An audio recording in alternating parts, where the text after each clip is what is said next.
Most history books tell you that Jamaica was discovered by the Spanish when Christopher Columbus landed ashore at this bay in 1494. The bay is still known today as Discovery Bay. But Columbus found that the island was already inhabited by native Taino Indians. They called their island Jamaica, meaning land of wood and water. The natural beauty of Jamaica, or Jamaica as it became known, is what continues to attract modern-day discoverers. Long strips of white sandy beach, tropical forests and waterfalls, a relaxed lifestyle under the sun. No wonder some 3 million tourists visit the island each year, mostly from North America. Catering to these tourists, as well as locals, are a number of American fast food chains. But not all have been successful. McDonald's didn't succeed here because there was some dispute as to whether they were using local meat versus foreign meat. And if it's not local, Jamaicans don't really initially tend to support it. Jamaicans have developed their own fast food chains, like Island Grill, Tasty Patties and Juicy Patties. Serving traditional Jamaican food, these have proved very successful. We have a number of homegrown fast food enterprises where we make Jamaican patties, which is like an English pasty, but a doughy crust and then the meat inside. And we've since expanded to include a lot of other fillings besides the original meat, which is slightly spicy.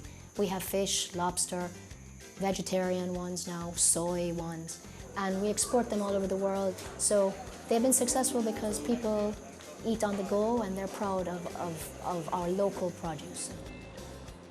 Jamaica's most famous cooking style is jerk. It's the local way of cooking meat, seasoned with spicy pimento over an open fire. This barbecue style goes back more than 1,200 years to when the Taino Indians used chilies, spices and garlic to rub their meat before slowly cooking it over a wooden grill known as a barbacao. The word barbecue is a Taino word because they used to barbecue the coney meat, which is a little rodent-like creature. So they used to eat that and they would barbecue it. Jamaica also has other distinct culinary traditions beyond barbecue and jerk. Rastafari, Almighty. Food is significant in the religion known as Rastafari, an African-centered religion which developed in Jamaica in the 1930s, following the coronation of Haile Selassie as Emperor of Ethiopia. Followers of the religion, known as Rastafarians, believe Haile Selassie was anointed by God and that he will lead the exiled black community back to Africa. When Haile Selassie visited Jamaica in 1966, he was mobbed at the island's tiny airport. For the Rastafarians, it was as if God had set foot in Jamaica. As a black person, awakening to a new definition of self, a new understanding of self in this colonial system, and recognizing that black people had a glorious past, a glorious history before slavery. Perhaps one of the most well-known aspects of Rastafari, and indeed one of Jamaica's biggest exports, is reggae music.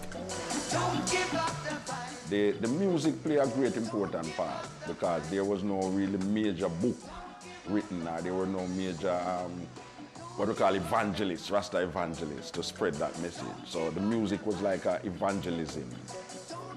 Reggae's greatest evangelist was Bob Marley. But more than 25 years after his death, Jamaican bands like Roots Underground continue his legacy. What slavery days were them that fought from dawn. Music is my healing, my salvation. Out in the streets and they've been crying so long. Love Jah and live or else you must go wrong. After watching them jam in the studio, we got together for some home-cooked food prepared by Jelly, the studio cook. The Rastafarians eat what they call ITAL food, a Rasta derivative of the word vital, signifying food that is natural, clean and pure. So the ITAL is food that is void of anything artificial, anything processed. The Rasta man is into a vegetarianism. ITAL is a way of living, a natural way of living. Rastafarians follow strict dietary laws, which means they avoid salt, oil and meat, among other things. Rasta don't really eat pork, and Rasta don't eat shell food and, crab and shrimps and all these things. That is what I know. I don't know about now, but that is really, Rasta don't eat those kind of food. The menu at this restaurant follows the strict hygienic and dietary laws of the Rastafarians, even if some visitors are not all Rastas. The body is a temple of the Creator, and if you want the Creator to dwell within your clean body, what you eat is very important. All my ingredients are all natural. Like, for example, if I'm putting seasoning, I blend all the fresh herbs and spices and put into the food. I don't put anything artificial like powdered anything. I make it. Rastafarians believe that it's not only food that purifies the body and soul. Marijuana, or what they call the weed of wisdom, is regarded as a herb of religious significance. They smoke it in order to produce a heightened spiritual state. But marijuana remains illegal, and its popularity is only fueling Jamaica's crime problem. Despite the sheer natural beauty of Jamaica that's portrayed in the glitzy tourist brochures and TV commercials, the global appeal of reggae music, and the peaceful philosophy of Rastafari, there is a gritty underbelly to Jamaica, and it can be found in this part of the capital, Kingston. According to the United Nations, Jamaica has one of the highest murder rates in the world. Most of the violence is confined to the inner city and driven by politics. During elections in 1980, armed gangs loyal to one of the two main political parties fought a bloody battle for control of constituencies and votes. The violence claimed over 800 lives. I remember the time well. I was a young officer in the Jamaica Defence Force. We were called onto the streets to try to restore order. As it was, we became caught in the crossfire. We are a very we are quick to, we are inflammable. There's an energy here. And people in the old days, they threw bottles and stones. Now the weapon is far more lethal. It's guns.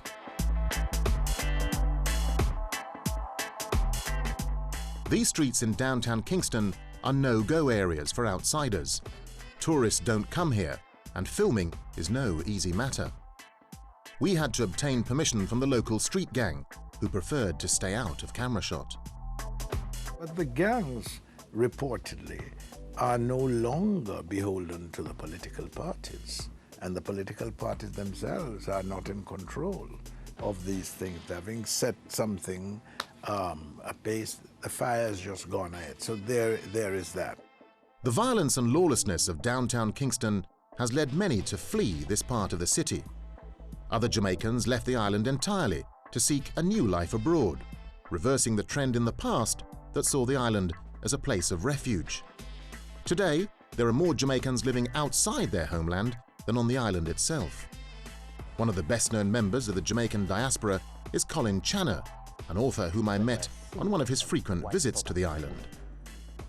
Well, the thing is this, is that Jamaicans, we carry our food and we carry music wherever we go. That's true. You know? And you find that if you want to find Jamaicans, if you move to a place, you find where the Jamaican restaurant is. And that is where you'll see Jamaicans from all walks of life. You see the banker, you see the doctor, you see the shoemaker, you'll see the student sort of eating in the same place.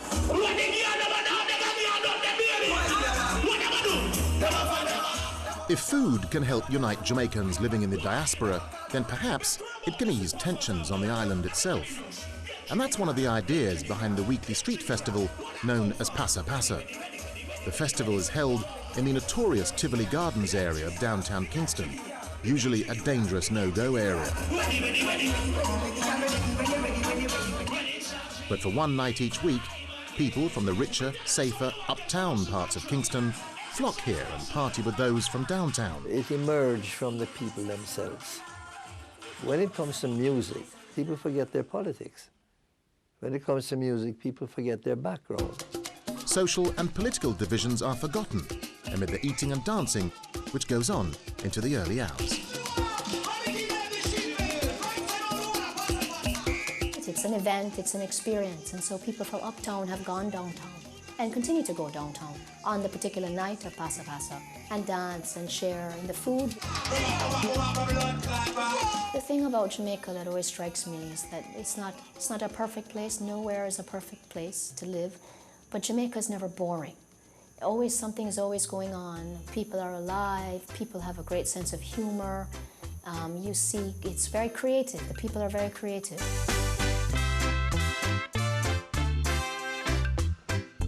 But whatever the problems are, I'm still deeply passionate about Jamaica, my home away from home.